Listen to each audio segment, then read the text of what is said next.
Bharatiya Janata party के राष्ट्रीय अध्यक्ष, हम सबके मार्गदर्शक और इसी धरती के संतान श्रीमान जेपी नड्डा जी,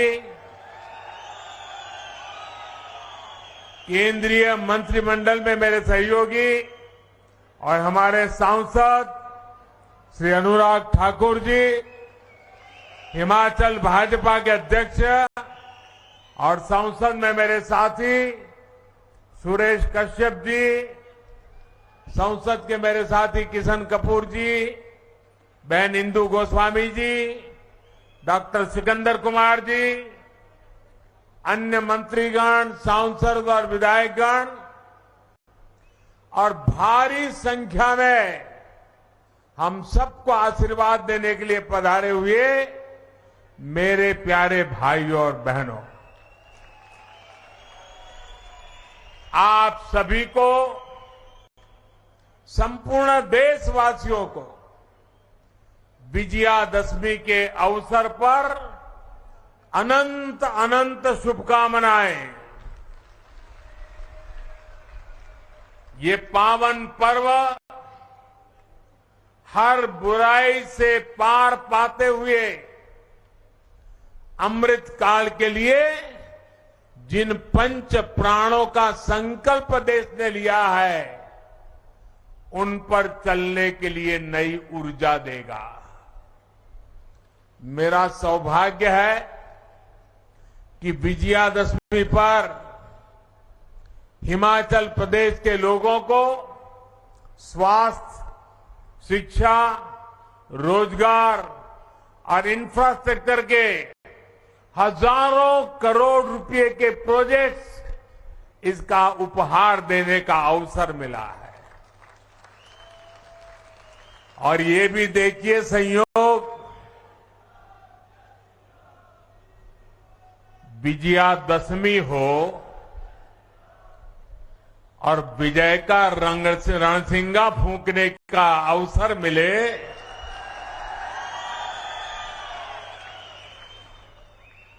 ये भविष्य के हर विजय के आगाज लेकर के आया है।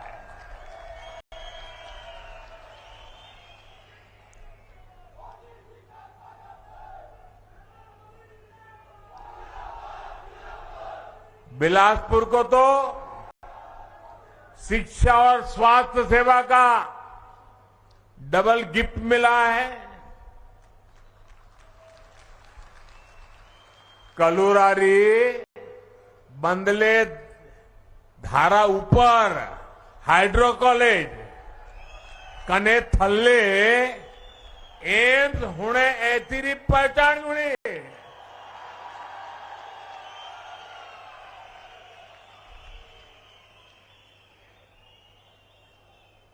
भाइयों और बहनों, यहां विकास योजनाओं को आपको सौंपने के बाद, जैसा जयराम जी ने बताया, एक और सांस्कृतिक साक्षी का, विकार विरासत का साक्षी बनने जा रहा हूं। और बहुत वर्षों बाद मुझे एक बार फिर कुल्लू दशहरे का हिस्सा बनने का सौभाग्य मिलेगा। सैकड़ों देवी देवताओं के साथ भगवान रघुनाथ जी की यात्रा में शामिल होकर मैं देश के लिए भी आशीर्वाद मांगूंगा। और आज जब बिलासपुर आया हूं तो पुरानी यादें ताजा होना बहुत स्वाभाविक है। वो भी एक वक्त था कि यहां पैदल टहलते थे। कभी मैं, धूमल जी, नड्डा जी पैदल यहां बाजार से निकल पड़ते थे। हम एक बहुत बड़ा रथ यात्रा का कार्यक्रम लेकर भी यहां बिलासपुर की गलियों से गुजरे थे। और तब स्वर्ण जयंती रथ यात्रा यहां से होकर, और वो भी मेन मार्केट से निकली थी और वहां जनसभा हुई थी। और अनेक बार मेरा यहां आना हुआ, आप लोगों के बीच रहना हुआ है। हिमाचल की इस भूमि पर काम करते हुए मुझे निरंतर हिमाचल की विकास यात्रा का सही यात्री बनने का अवसर मिला है। और मैं अभी सुन रहा था, अनुराग जी बड़े जोर जोर से बोल रहे थे कि ये मोदी जी ने किया, ये मोदी जी ने किया, ये मोदी जी ने कहा। हमारे नड्डा जी भी कह रहे थे ये मोदी जी ने किया, ये मोदी जी ने किया। और हमारे मुख्यमंत्री जयराम जी भी कह रहे थे मोदी जी ने किया, मोदी जी ने किया। लेकिन मैं सच्चाई बता दूं, सच्चाई बता दूं किसने किया, बता दो। ये जो कुछ भी हो रहा है ना, वो आपने किया है, आपके कारण हुआ है। अगर आप दिल्ली में सिर्फ मोदी जी को आशीर्वाद देते और हिमाचल में मोदी जी के साथियों को आशीर्वाद न देते तो ये सारे कामों में वो अड़ंगे डाल देते। ये तो जयराम जी और उनकी टीम है कि जो काम दिल्ली से मैं लेके आता हूं उसको तेज गति से लोग दौड़ाते हैं, इसलिए हो रहा है। और ये अगर एम्स बना है तो आपके एक वोट की ताकत है, अगर टनल बना है तो आपके एक वोट की ताकत है, हाइड्रो इंजीनियरिंग कॉलेज बना है तो ये आपके वोट की ताकत है, अगर मेडिकल डिवाइस पार्क बन रहा है तो ये भी आपके वोट की ताकत है। और इसलिए आज मैं हिमाचल की अपेक्षाओं को ध्यान में रखते हुए एक के बाद एक विकास के काम कर रहा हूं। विकास को लेकर हमने देश में लंबे समय तक एक विकृत सोच को हावी होते देखा है। ये सोच क्या थी? अच्छी सड़कें होगी तो कुछ राज्यों और कुछ बड़े शहरों में होगी, दिल्ली के आसपास होगी। अच्छे शिक्षण संस्थान होंगे तो बहुत बड़े बड़े शहरों में होंगे। अच्छे अस्पताल होंगे वो तो दिल्ली में ही हो सकता है, बाहर हो ही नहीं सकता है। उद्योग धंधे लगेंगे तो भी बड़े बड़े जगह पे लगेंगे। और विशेषकर देश के पहाड़ी प्रदेशों में मूल सुविधाएं तक सबसे अंत में कई कई वर्षों के इंतजार के बाद पहुंचती थी। उस पुरानी सोच को और उस सोच का नतीजा ये हुआ कि इससे देश में विकास का एक बड़ा असंतुलन पैदा हो गया। इस वजह से देश का एक बड़ा हिस्सा, वहां के लोग असुविधा में, अभाव में रहे। पिछले 8 वर्षों में देश अब उस पुरानी सोच को पीछे छोड़कर नई सोच, आधुनिक सोच के साथ आगे बढ़ रहा है। अब देखिए, लंबे समय तक, और मैं तो जब यहां आता था मैं लगातार देखता था जी, यहां एक यूनिवर्सिटी से ही गुजारा होता था। और इलाज हो या फिर मेडिकल की पढ़ाई, आईजीएमसी शिमला और टाटा मेडिकल कॉलेज पर ही निर्भरता थी। टाटा मेडिकल कॉलेज पर गंभीर बीमारियों का इलाज हो या फिर शिक्षा या रोजगार, चंडीगढ़ और दिल्ली जाना और हिमाचल के लिए मजबूरी बन गया था। लेकिन बीते 8 वर्षों में हमारी डबल इंजन की सरकार ने हिमाचल की विकास गाथा को नए आयाम पर पहुंचा दिया है। आज हिमाचल में सेंट्रल यूनिवर्सिटी भी है, आईआईटी भी है, ट्रिपल आईटी भी है, Indian institute of management IIM जैसे प्रतिष्ठित संस्थान भी है। देश में मेडिकल शिक्षा और स्वास्थ्य का सबसे बड़ा संस्थान एम्स भी अब बिलासपुर और हिमाचल की जनता की आन बान शान बढ़ा रहा है। बिलासपुर एम्स एक और बदलाव का प्रतीक भी है और एम्स के अंदर भी ये ग्रीन एम्स के नाम से जाना जाएगा। पूरी तरह पर्यावरण प्रेमी एम्स, प्रकृति प्रेमी एम्स। अभी हमारे सभी साथियों ने बताया, पहले सरकारें शिलान्यास का पत्थर लगाती थी और चुनाव निकलने के बाद भूल जाती थी। आज भी हिमाचल में जाओगे, हमारे धूमल जी ने एक बार कार्यक्रम किया था, कहां कहां पत्थर पड़े हैं ढूंढने का, और ढेर सारे ऐसे कार्यक्रम जहां पत्थर पड़े थे, काम नहीं हुआ था। मुझे याद है, मैं एक बार रेलवे का रिव्यू कर रहा था। आपके ऊना के पास एक रेलवे लाइन बिछानी थी। 35 साल पहले निर्णय हुआ था, 35 साल पहले पार्लियामेंट में घोषणा हुई थी, लेकिन फिर फाइल बंद। हिमाचल को कौन पूछेगा भाई?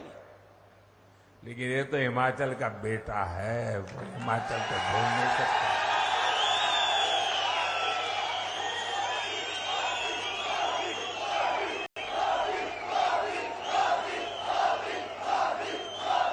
लेकिन हमारी सरकार की पहचान है कि जिस प्रोजेक्ट का शिलान्यास करती है उसका लोकार्पण भी करती है। अटकना, लटकना, भटकना वो जमाना चला गया दोस्तों। साथियों, राष्ट्र रक्षा में हमेशा से हिमाचल का बहुत बड़ा योगदान रहा है। जो हिमाचल पूरे देश में राष्ट्र रक्षा के वीरों के लिए जाना जाता है, वो हिमाचल अब इस एम्स के बाद जीवन रक्षा के लिए भी महत्वपूर्ण भूमिका निभाने वाला है।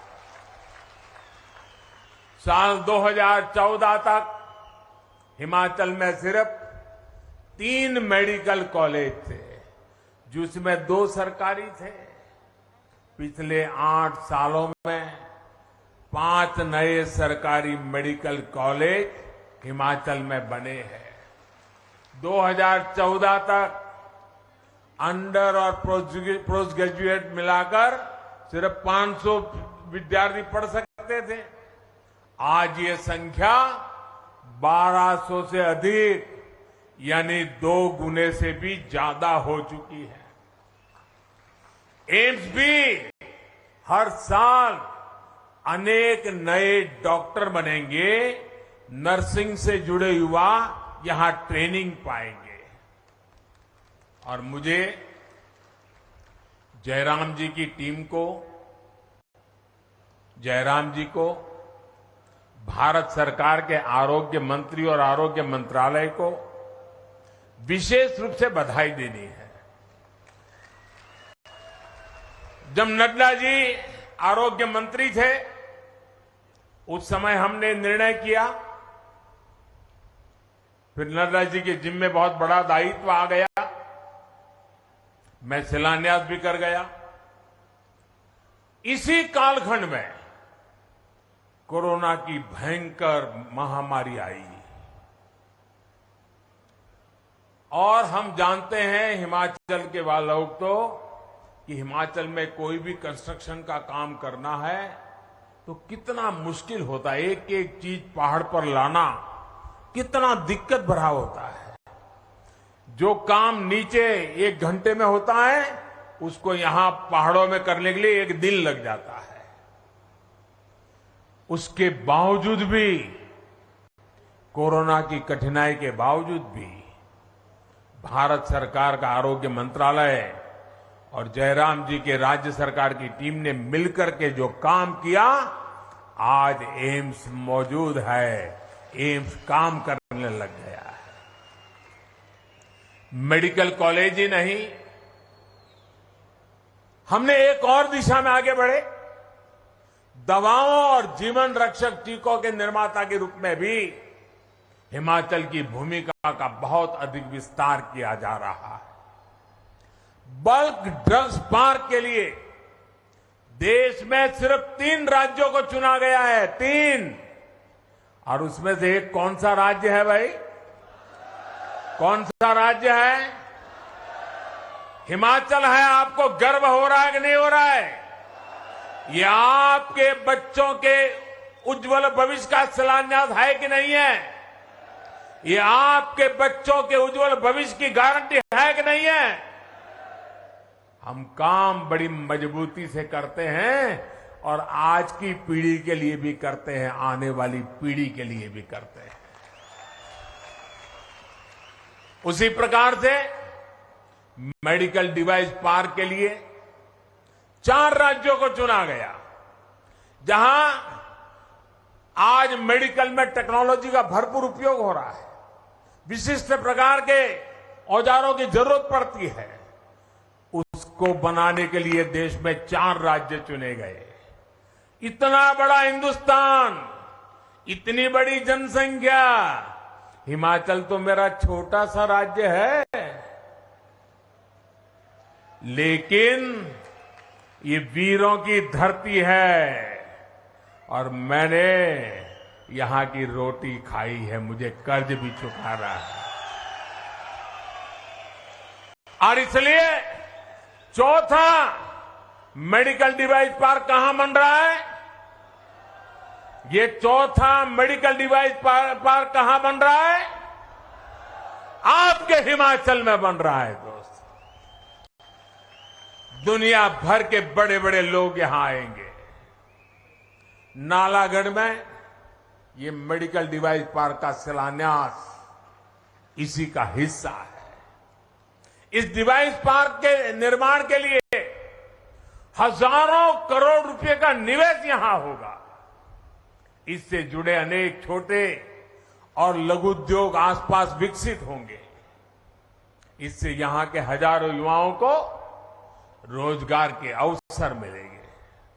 साथियों, हिमाचल का एक पक्ष और है जिसमें यहां विकास की अनंत संभावनाएं छुपी है। ये पक्ष है मेडिकल टूरिज्म का।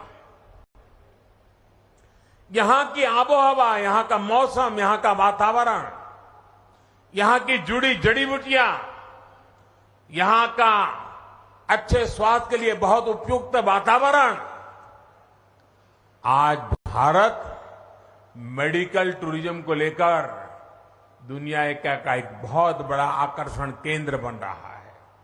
जब देश और दुनिया के लोग हिंदुस्तान में मेडिकल ट्रीटमेंट के लिए आना चाहेंगे तो यहां का प्राकृतिक सौंदर्य इतना बढ़िया है कि वे यहां आएंगे।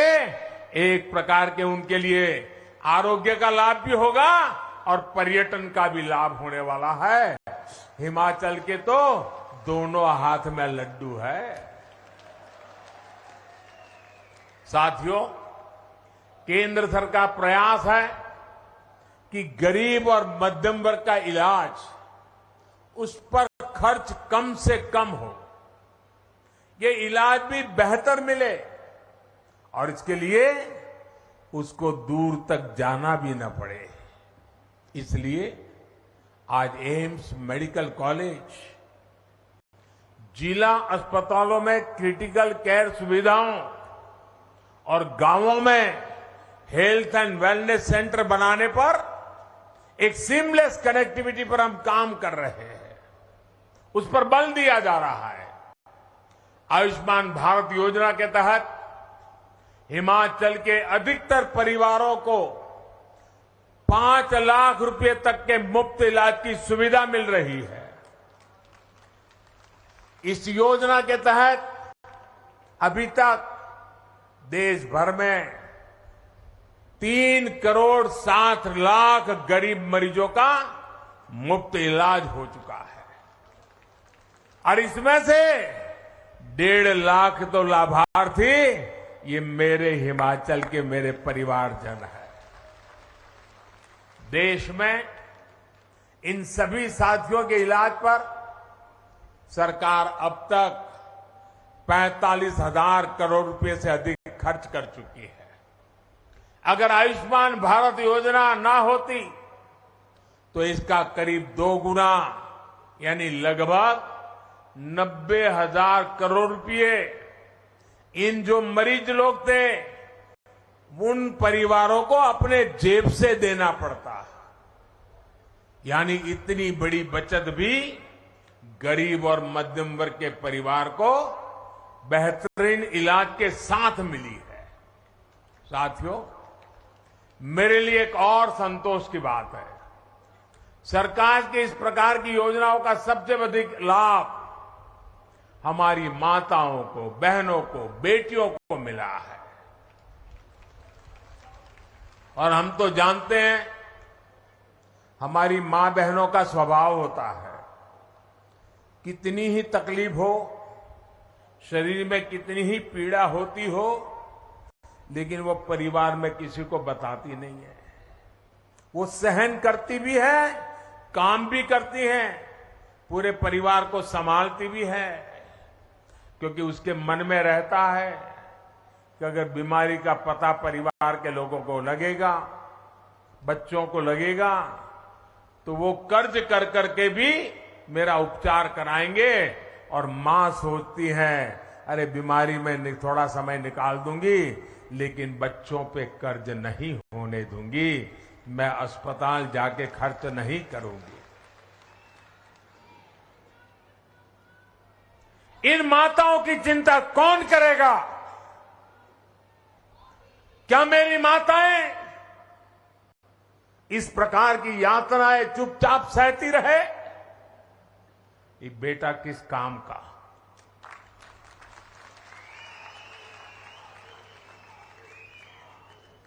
और उसी भावना से आयुष्मान भारत योजना का जन्म हुआ है, ताकि मेरी माताओं बहनों को बीमारी से गुजारा न करना पड़े, जीवन में इस मजबूरी से जीना न पड़े। आयुष्मान भारत योजना के तहत लाभ लेने वाली माताएं बहनाएं 50% से ज्यादा है। हमारी माता बहनियां हैं, बेटियां हैं।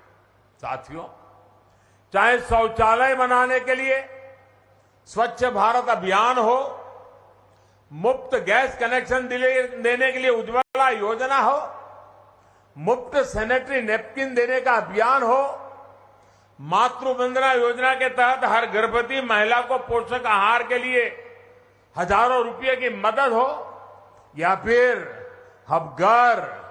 हर घर जल पहुंचाने का हमारा अभियान हो, ये सारा मेरी माताओं बहनों को सशक्त करने वाले काम हम एक के बाद एक करते चले जा रहे हैं। माताओं बहनों बेटियों का सुख, सुविधा, सम्मान, सुरक्षा और स्वास्थ्य डबल इंजन की सरकार की बहुत बड़ी प्राथमिकता है। केंद्र सरकार ने जो भी योजनाएं बनाई हैं, उनको जयराम जी और उनकी पूरी टीम ने, उनकी सरकार ने भी बहुत तेज गति से और बड़े स्पिरिट के साथ उसको जमीन पर उतारा है और उसका दायरा भी बढ़ाया है। हर घर नल से जल पहुंचाने का काम यहां कितना तेजी से हुआ है, ये हम सभी के सामने है। पिछले 7 दशकों में जितने नल कनेक्शन हिमाचल में दिए गए, उससे 2 गुने से भी अधिक सिर्फ बीते 3 साल में दे चुके हैं, हम मिल चुके हैं लोगों को। इन 3 वर्षों में 8.5 लाख से अधिक नए परिवारों को पाइप के पानी की सुविधा मिली है। भाई और बहनों, जयराम जी और उनकी टीम की एक और मामले में देश बहुत अधिक प्रशंसा कर रहा है। ये प्रशंसा सामाजिक सुरक्षा को लेकर केंद्र सरकार के प्रयासों को विस्तार देने के लिए हो रही है। आज हिमाचल का शायद ही कोई परिवार ऐसा हो जहां किसी न किसी सदस्य को पेंशन की सुविधा न मिलती हो। विशेष रूप से जो साथी बेसहारा है, जिनको गंभीर बीमारी ने जकड़ लिया है, ऐसे परिवारों को पेंशन और इलाज के खर्च से जुड़ी सहायता के प्रयास सराहनीय है। हिमाचल प्रदेश के हजारों परिवारों को वन रैंक वन पेंशन लागू होने से भी बहुत बड़ा लाभ हुआ है। साथियों, हिमाचल अवसरों का प्रदेश है और मैं जयराम जी को और एक बधाई देता हूं।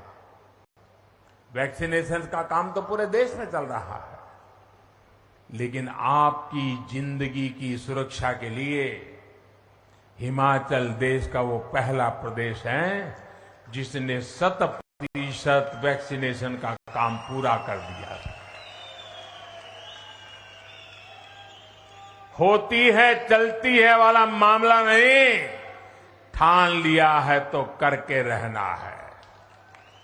यहां बिजली पैदा होती है हाइड्रो से, फल सब्जी के लिए उपजाऊ जमीन है और रोजगार के अनंत अवसर देने वाला पर्यटन यहां पर है। इन अवसरों के सामने बेहतर कनेक्टिविटी का अभाव सबसे बड़ी रुकावट थी।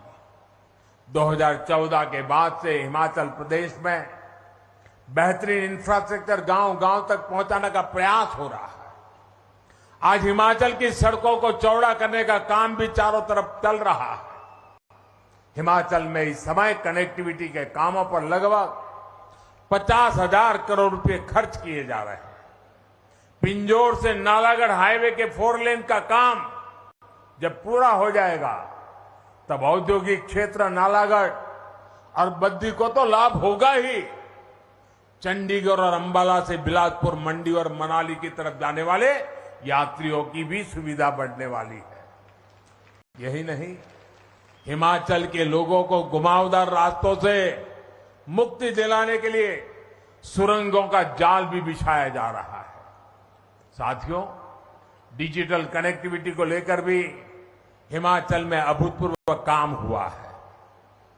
पिछले 8 वर्षों में made in India mobile phone सस्ते भी हुए और गांव-गांव में नेटवर्क भी पहुंचा है।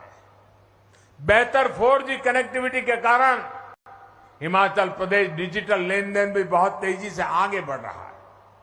डिजिटल इंडिया का सबसे अधिक लाभ सबसे अधिक किसी को हो रहा है तो मेरे हिमाचल के भाइयों बहनों को हो रहा है, मेरे हिमाचल के नागरिकों को हो रहा है।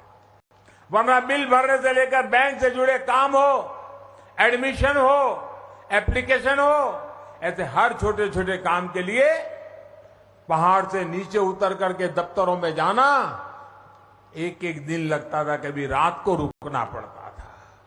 अब तो देश में पहली बार मेड इन इंडिया 5G सेवाएं भी शुरू हो चुकी है, जिसका लाभ हिमाचल को भी बहुत जल्दी मिलने वाला है। भारत ने ड्रोन को लेकर जो नियम बदले हैं उसके बाद, और मैं हिमाचल को इसके लिए भी बधाई देता हूं, देश में सबसे पहला राज्य हिमाचल है जिसने राज्य की ड्रोन पॉलिसी बनाई है। अब ड्रोन से ट्रांसपोर्टेशन के लिए ड्रोन का इस्तेमाल बहुत ज्यादा बढ़ने वाला है और इसलिए किन्नौर तक के हमारे अगर आलू भी है तो हम वहां से ड्रोन से उठा करके बड़ी मंडी में तुरंत ला सकते हैं। हमारे फल खराब हो जाते थे, ड्रोन से उठा करके ले आ सकते हैं। अनेक प्रकार के लाभ आने वाले दिनों में होने वाले हैं। इसी प्रकार का विकास जिससे हर नागरिक की सुविधा बढ़े, हर नागरिक समृद्धि से जुड़े, इसके लिए हम प्रयासरत हैं।